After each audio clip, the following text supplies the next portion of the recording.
The city of Varus 9 was alive even in the dead of night. Neon lights flickered on tall glass towers and engines roared above the clouds. Ships flew like glowing insects between buildings, and the streets below were full of smoke, noise, and people who had stopped caring. It was a place where mercy had no price and silence was safer than kindness. But in one dark corner of that city, a scream broke the night. It was not a human scream. It was sharper, trembling, full of fear and pain. It echoed between the metal walls of the lower districts where even the law refused to go. People heard it, but they did not stop. No one wanted trouble. No one wanted to risk their own life for another, except one man. Ethan Cole froze when he heard it. He was just walking home from a long shift repairing old cargo ships. His hands were still stained with oil, his jacket torn at the sleeve, and his mind full of exhaustion. But that scream cut through him like a knife. It was not just a sound, it was a call for help. He stood for a moment, trying to decide. His heart told him to move, but his brain whispered the usual warning. Don't get involved. The last time he had tried to help someone in the Undercity, he had nearly died for it. But something about that scream, its helplessness, its raw terror, pulled him forward. Ethan dropped his small ration bag and began to run. His boots splashed through dirty puddles as he pushed through narrow alleys lit by red and blue lights. The air smelled of rust and burnt fuel. Somewhere above, machinery hummed like a sleeping beast. He kept running, following the sound, breath heavy, pulse racing. The scream came again, closer this time. A voice cried out, "Please stop. I'll do anything." Then came the sound of laughter. Cruel, mocking laughter. Ethan turned the corner, and what he saw made his stomach twist. 3 thugs, humans, all of them, had cornered a small alien girl against the wall. She looked no older than 16. Her skin shimmered faintly like polished silver, and her hair was pale blue, glowing under the neon signs above. She was trembling, clutching a broken piece of metal like a knife. Her clothes were torn, her knees bruised, and her bright blue eyes wide with terror. One of the men grabbed her by the arm and yanked her forward. "Look at this one," he sneered. "Elaran breed. The company pays good money for their kind. Let's hand her in and get some credits." The girl struggled, shaking her head. "Please, I escaped." "Don't take me back." Her voice cracked with fear. Ethan's blood boiled. He had seen the Elaran before. Quiet alien workers who lived in the mines or factories, always wearing metal collars around their necks. People said they were volunteers, but everyone knew the truth. They were slaves. He could have walked away. He could have turned his back like everyone else. But something deep inside him refused. Ethan stepped forward, his voice steady but cold. "Let her go." The 3 men turned, surprised. The biggest one, covered in tattoos, laughed. "And who the hell are you supposed to be, hero?" Ethan didn't answer. He just kept walking toward them. The thug sneered. "You think you can stop us? This alien's worth more than you'll make in a year." Ethan clenched his fists. "I said let her go," the man spat. "Fine, you want her? Then you die with her." Ethan moved before the man finished speaking. He punched the first thug hard in the jaw. The sound of bone meeting bone echoing through the alley. The man fell cursing. The second pulled out a blade, but Ethan grabbed a rusted pipe from the ground and swung it with all his strength. Pain shot through his arm, but he didn't stop. He fought like a man who had nothing left to lose. The girl screamed again as one of the men grabbed her by the hair. Ethan charged forward, slamming into him, sending both crashing into the wall. The blade clattered away. Within moments, the alley fell silent except for heavy breathing. 2 men groaned on the ground. The third ran into the darkness, clutching his side. Ethan stood there shaking, blood dripping from his knuckles. The alien girl stared at him, eyes wide. She didn't move. Her body trembled, her lips quivered, and tears glistened on her silver skin. Ethan dropped the pipe and raised his hands slowly. "It's okay," he said softly. "You're safe now." She hesitated, her voice weak and broken. Why did you help me?" Ethan looked at her for a long time. The question hurt more than his wounds. He finally said, "Because no one else would." For the first time in years, someone had stood up when the world stayed silent. And in that cold, cruel city of metal and light, something warm began to grow. The fragile beginning of trust between a broken human and a desperate alien girl. The alley was silent now. Only the soft hum of the city above filled the air. Ethan stood there, his chest rising and falling, sweat mixing with blood on his hands. His heart was still racing from the fight. He could feel his knuckles burn and his right arm ache, but he didn't care. The only thing that mattered was that the girl was still alive.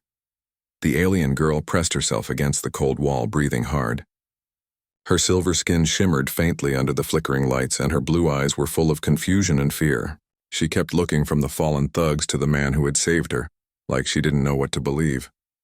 Ethan took a small step closer, but stopped when she flinched. He raised his hand slowly to show he meant no harm. "It's all right," he said in a calm voice. "They're gone. You're safe now." She didn't reply. Her thin fingers gripped the broken piece of metal like it was the only thing protecting her. The way she trembled made Ethan's chest tighten. He remembered seeing soldiers shake like that during the war, people too scared to breathe, too lost to speak. He bent down, picked up his ration bag from the ground, and tore a piece of cloth from it. Then, without saying a word, he started wrapping his bleeding knuckles. The girl watched him in silence, her expression softening slightly. After a moment, she spoke, her voice quiet and uncertain. "You had fought for me." Why? Ethan gave a tired smile. "Because you needed help." The girl blinked, as if the answer made no sense. "No one helps us," she whispered. "Not humans." "Not anyone." He looked up, meeting her gaze. "Well, maybe I'm not like the others." For a long time, neither of them said anything. The sounds of distant engines filled the air. A cold wind swept through the alley, carrying the smell of smoke and metal. Ethan looked around. If those men worked for someone, more could come soon. They had to leave. "Come on," he said, nodding toward the far end of the alley. "It's not safe here." The girl hesitated, hugging herself tightly. "I can't go with you. Why not?" "They'll find me again. They always do." Her voice cracked. "They put trackers in our tags." She lifted her wrist, showing a small glowing device under her skin. Ethan frowned. He had heard of the Alaran before. Aliens taken by big corporations to work in the mines or in factories. Officially, it was called a labor exchange program. Unofficially, it was slavery. Seeing the tag up close made him sick. He stepped closer, his tone gentle. "Let me see." The girl took a step back, but he didn't push her. He just waited. Finally, she moved her arm forward slowly, as if testing his trust. Ethan examined the small blinking light under her skin. "We'll find a way to get rid of it," he said. "But first you need a place to rest." Her eyes filled with tears. "Why are you doing this? You don't even know me." Ethan looked at her with a sad smile. "You screamed. That's enough." Something in those words made her finally believe him. She nodded faintly, the fear in her eyes softening just a little. They walked through the lower tunnels, silent except for the echo of their footsteps. The city above them buzzed with life, unaware of the small act of kindness happening far below. After some time, they reached a rusty old door covered in grime. Ethan entered a code, and the door slid open with a creak. Inside was a small shelter, a workshop filled with broken parts, a single bed, and a flickering heater. "It's not much," Ethan said, stepping inside. "But it's safe." The girl followed slowly, her eyes wide as she looked around. She stood near the corner, unsure if she should sit or stay standing. Ethan poured some water into a cup and handed it to her. "Drink," he said. She took it with trembling hands, sipping slowly. The water reflected the soft glow of her eyes. For the first time, she seemed calmer. Ethan sat down on the old chair beside his workbench, watching her. "What's your name?" he asked. She hesitated, then said softly, "Arilan." "Arilan," he repeated. "Pretty name," she gave the faintest smile. "We say it means light from the dark, but there's no light left for us anymore." Ethan leaned back, looking at her sadly. "Maybe there is. You just haven't seen it yet." Ari looked at him for a long time, as if trying to understand this strange human who fought for her when no one else would. Finally, she whispered, "You're different." He shrugged. "Maybe I'm just stupid." But she shook her head. "No," she said quietly. "You're kind." Outside, the neon lights of Varus 9 flickered like dying stars. Inside the small workshop, two strangers, one human, one alien, sat in silence. They didn't know it yet, but their meeting would change both their lives forever. For Ari, he was the first human who didn't see her as property. And for Ethan, she was the first reason in years to believe that humanity still had something good left inside. The soft hum of the heater filled the small metal room. Ethan sat by his workbench, tightening a loose wire on his old blaster. Across the room, Arilan sat curled up on the floor, wrapped in a faded blanket he had given her. Her glowing blue eyes followed every move he made, curious yet cautious, like a small creature learning to trust the light after too long in darkness. She hadn't spoken much since last night. She ate quietly, drank the water slowly, and kept her wrist hidden under the blanket. Ethan didn't push her. He knew that silence sometimes spoke louder than words. He had been there himself, lost, unsure if anyone in the universe truly cared. When the morning lights blinked through the dusty window, Ethan finally broke the silence. "So," he said softly, not turning around, "you're one of the Alaran?" Ari hesitated, then nodded. "Yes. My people came from a moon near the Orion Rift. We were brought here to work in the energy mines." Her voice trembled slightly. It wasn't anger.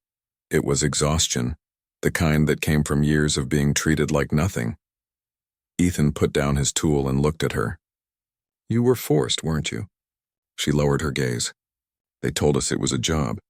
They said we would help power the new cities. But when we arrived, they took our ships. They placed tags in our arms. If we tried to run, the tags burned. Some of us didn't survive." Ethan's jaw tightened. He had seen cruelty in many forms, war, hunger, greed, but the way she said those words made his stomach twist. "That's not a job," he said quietly. "That's slavery." Ari didn't reply. She simply stared at her hands as if she was ashamed of something she never chose. "I escaped 2 nights ago," she whispered. "I was hiding in the tunnels when those men found me. I thought it was over." Ethan's heart ached. "And now?" he asked. She looked up at him, eyes shining. "Now I don't know what happens next." For a moment the room was still. Outside, the noise of the city buzzed faintly like a distant storm. Ethan rubbed his tired eyes and sighed. "You'll stay here for now," he said. "We'll figure something out." Ari blinked in surprise. "You'd let me stay? Even though helping me could get you killed?" He gave a half smile. "Wouldn't be the first time I've made a bad decision for the right reason." She tilted her head slightly, studying him. "Why do you help strangers, Ethan Cole?" He paused for a long time before answering. "Because once someone helped me." Ari waited, silent, sensing something deeper behind his words. Ethan leaned back, staring at the small heater as if the flames inside carried memories. "When I was younger," he said quietly, "I was part of a rescue team during the colony wars. One mission went wrong. My squad was wiped out and I was stranded on a dead moon. A stranger, an alien, not human, found me and took me in. He saved my life even though his people hated mine. When I asked him why, he said, 'Life saves life.' That is enough." He smiled faintly. "I never forgot that." Ari listened carefully, her silver skin glowing softly in the dim light. "Then maybe," she said gently, "you are like him now." Ethan chuckled quietly. "Maybe, but I don't feel like a hero." "Neither did he, probably," she said, her lips curving into the smallest smile. The sound of her laugh, light and uncertain, made something warm stir in Ethan's chest. It had been a long time since this cold city had felt human. But the moment didn't last long. A sudden beep from Ethan's scanner pulled his attention. He checked the small screen and cursed under his breath. "Damn it!" Ari looked at him in alarm. "What's wrong?" He showed her the scanner. "Galax Corp security drones. They're sweeping the lower districts. Looks like they're tracking missing Alaran workers." Her face turned pale silver. "They're looking for me." Ethan nodded grimly. "Most likely." He began packing quickly, grabbing tools, rations, and his blaster. "We can't stay here. They'll find us within the hour." Ari stood up, trembling. "If they catch you helping me, they'll kill you. You should leave me." He turned sharply, meeting her eyes. "Not a chance." She opened her mouth to argue, but he stopped her with a firm, gentle voice. "Listen, Ari, I've seen what they do to your kind. If they take you back, you'll never get out again. I'm not letting that happen. Not while I'm still breathing." Her lips quivered. "Why are you so sure?" Ethan looked at her, his voice soft but full of weight. "Because I've already lost too many people. I'm not losing you too." Ari stared at him for a long moment, her glowing eyes shimmering with emotion. Finally, she nodded slowly. "Then, I will trust you." Ethan smiled faintly. "Good, then let's move." As they stepped out into the cold light of Varus 9, the air buzzed with the sound of distant drones. Above them, the city's towers stretched like knives into the clouds. But for the first time in her life, Ari didn't feel completely alone, and for the first time in a long time, Ethan Cole had a reason to fight again. The tunnels beneath Varus 9 were dark, damp and filled with the stench of oil and rust. Ethan led the way, boots echoing against the metal floor, while Arilyn followed silently behind. Every shadow seemed alive, every distant clank a warning. They moved quickly but carefully, knowing that if GalaxCorp's drones or guards found them, it would be the end. Arilyn's small hand brushed against the cold walls as she followed. She could feel the vibrations of the city above them. Machines, engines, the footsteps of people who didn't care. But in this quiet underworld, she felt something unfamiliar, a sense of protection, even though the man beside her was a stranger. "Where are we going?" she asked finally, her voice barely above a whisper. Ethan didn't look back. "Somewhere safe. I have a place not far from here. No one usually comes down there." She nodded, though her glowing eyes betrayed the lingering fear. Every time she heard a distant clang or a siren, her body tensed. Her life had taught her to expect the worst. But Ethan's presence gave her courage she had not known she could feel. Suddenly, a faint red light blinked from the corner of the tunnel. Ari froze. "Drones," she whispered. Ethan's jaw tightened. "Stay behind me." He crouched, scanning the darkness ahead. A small patrol drone hovered just ahead, its sensors scanning the floor. Ethan's mind raced. He had no weapon strong enough to destroy it quickly, and running would trigger alarms. Ari's hand gripped his sleeve, trembling. "What do we do?" He gave her a reassuring look. "Trust me."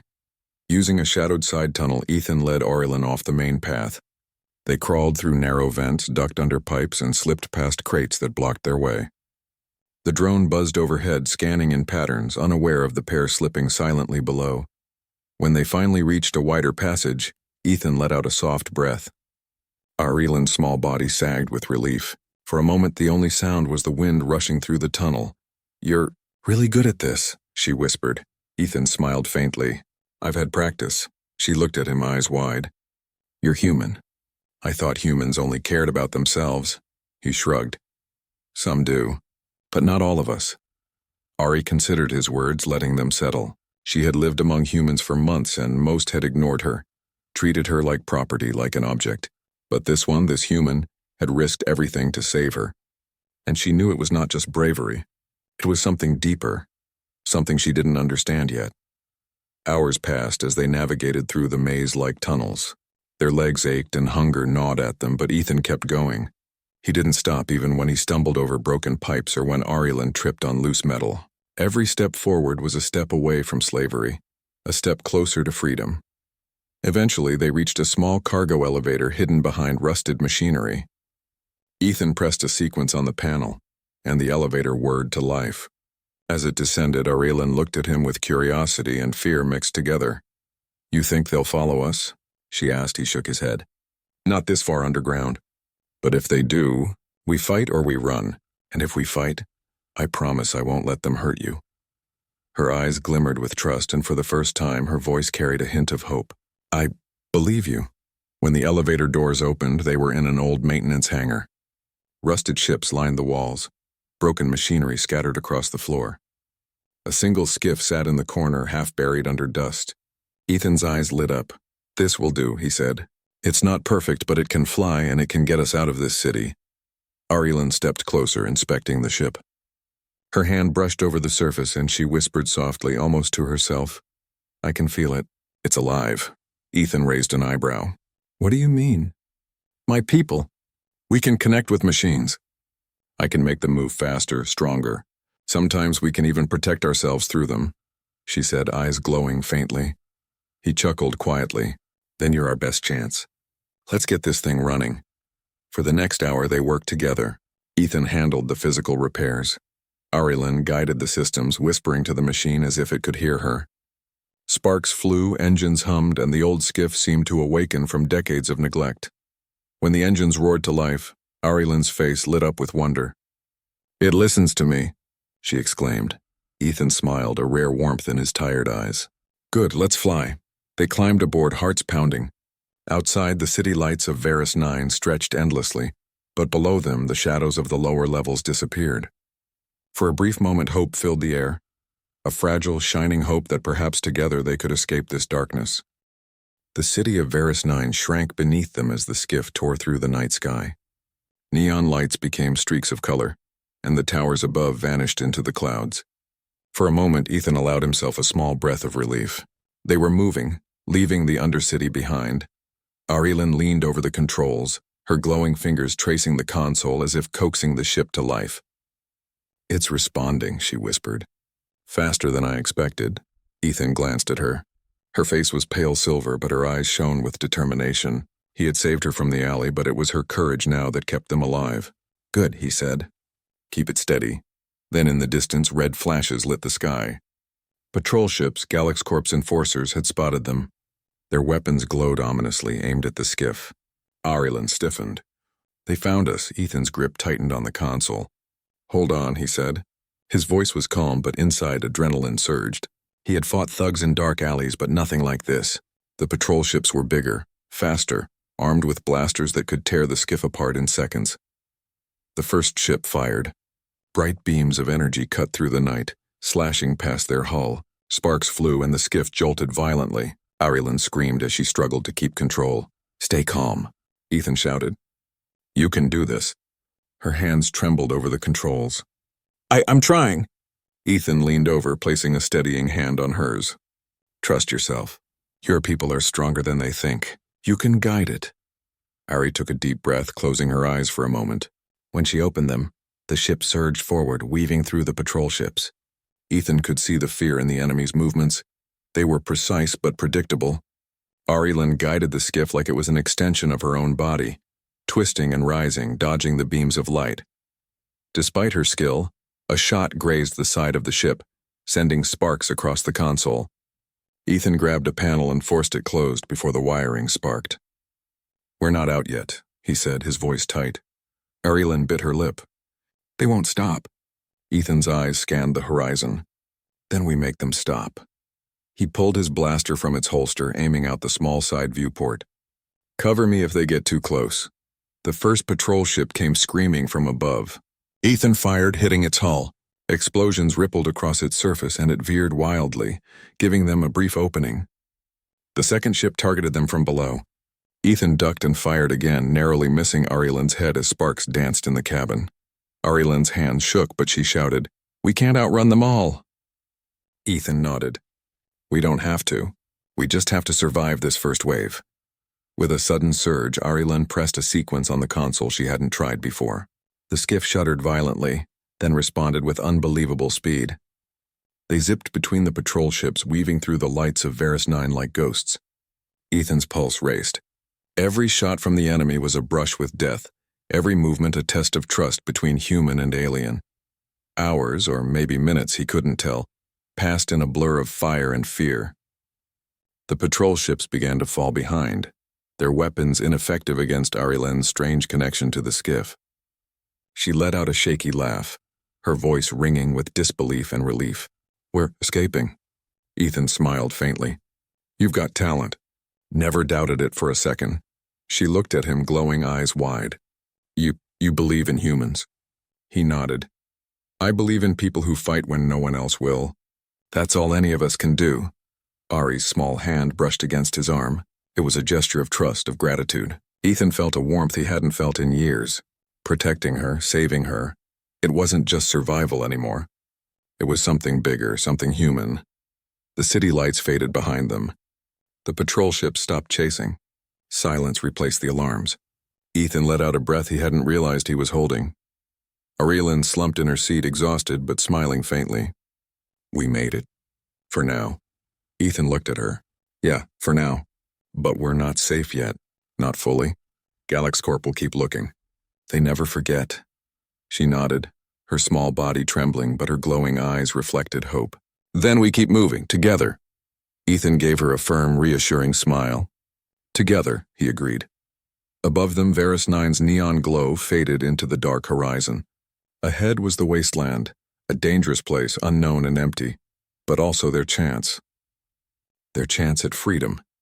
And for the first time since she had screamed in that alley, Arilyn believed that someone truly cared. And for the first time in years, Ethan Cole had a reason to fight harder than he ever had before.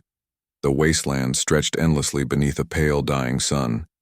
Rusted metal skeletons of long-forgotten ships jutted from the sand, and the wind howled like a restless spirit across the barren plains.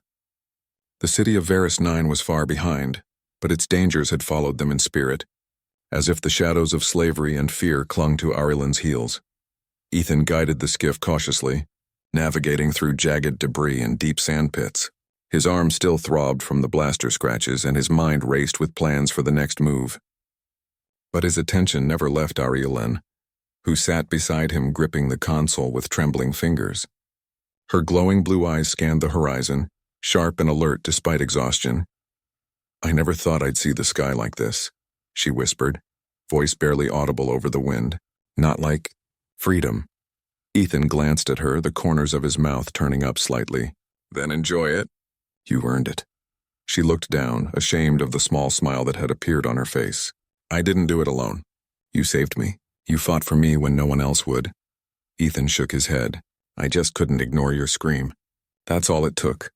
Her hands rested on his arm briefly. It was a small gesture, but it carried weight, the kind of trust that couldn't be broken easily. For Arilan, humans had been unpredictable, cruel, self-centered, yet here was one who risked everything for her, a stranger who had chosen to care. They landed the skiff near a ruined tower, its base sunk into the sands like a sentinel frozen in time. Ethan helped Arilan down, and they set up a small camp. A fire sputtered to life under his careful hands, giving warmth in the cold, barren world. The smell of burning oil and sand filled the air, but it was comforting in its own way. Arilan sat close to the flames, watching it dance, her glowing eyes reflecting the light. "When my people were taken," she whispered, "I thought no one would ever care. Not a human, not anyone. We were only property. Only workers. Nothing else." Ethan handed her a small ration pack. "It's not always like that. People can care. People can fight for others, even strangers." She studied him, her lips trembling with emotion. "Why do you care?"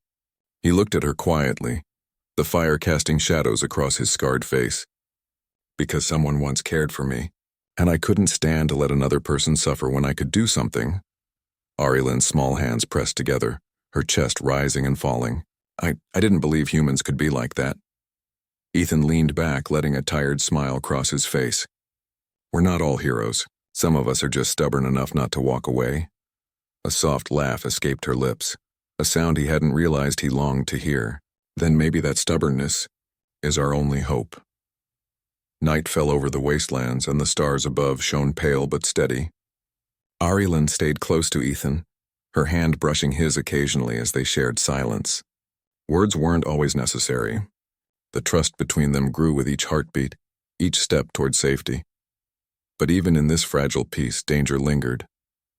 Ethan had patched the skiff for now, but Galaxcorp's reach was long. Drones could find them again, soldiers could follow, and if they did, he would have to fight again. Arilan sensed his worry. "Ethan," she said softly, placing a hand on his shoulder. "We're alive. That means hope is still possible. You don't have to carry it all alone." He looked at her, the weight of years pressing down on him. "I know, but I can't fail you.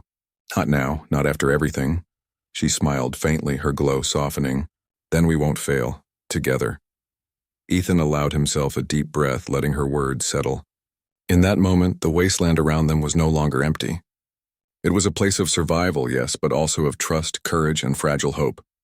They were strangers from different worlds, yet here, under the same stars, they had found a connection stronger than fear. Hours passed, and sleep tugged at them. Ethan kept watch while Arilan rested, her body finally allowing exhaustion to take hold. He stared into the distant horizon, watching the faint outline of mountains and metal ruins. Somewhere beyond those ridges lay safety, or at least a place where they could plan their next move. Ethan whispered softly to the night, "We'll make it. I promise." And Arilan, half asleep, murmured back, "I trust you, human." For the first time, both of them believed that the fight wasn't over yet, but maybe, just maybe, freedom was worth every danger, every scar, every sacrifice, and in the cold wasteland.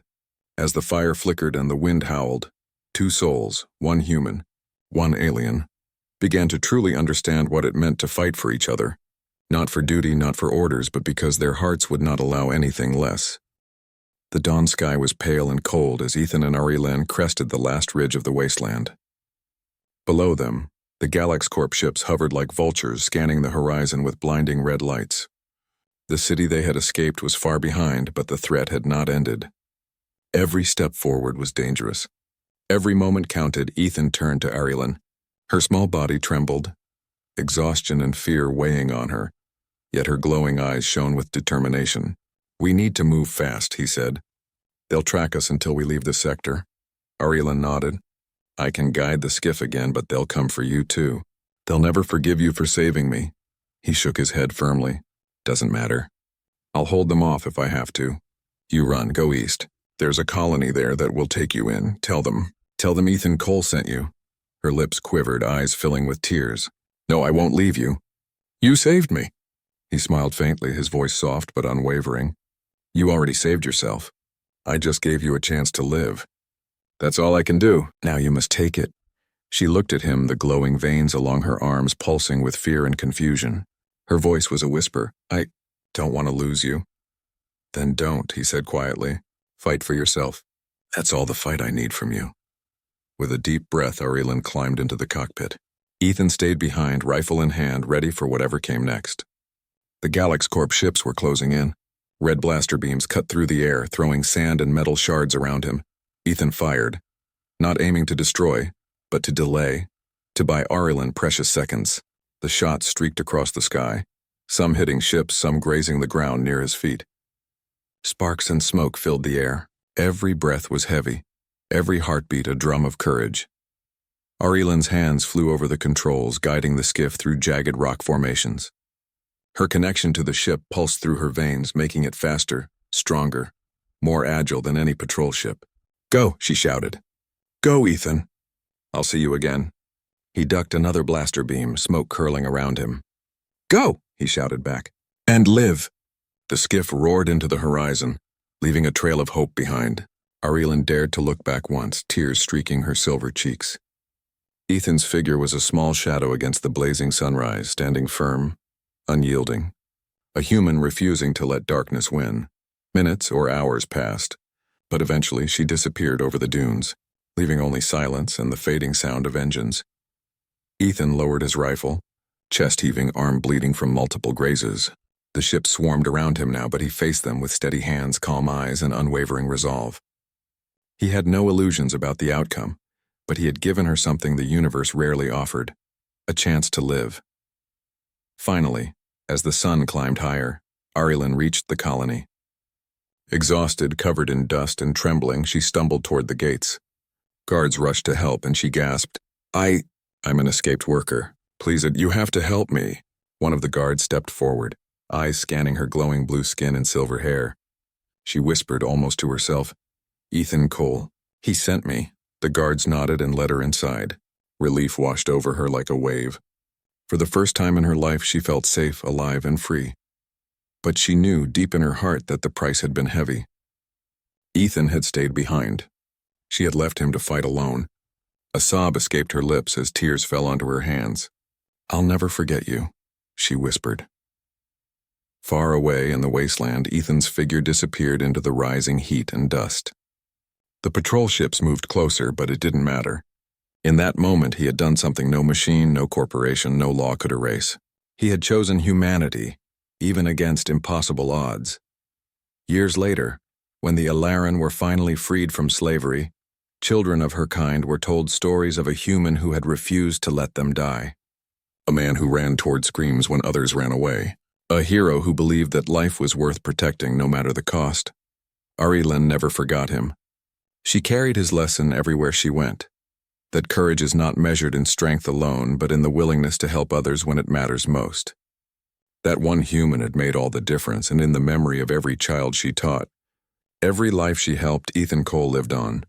A human who had reminded an entire species what it meant to hope, to fight and to care, because sometimes the greatest power in the universe is not alien technology, not weapons, not wealth, it is the human heart.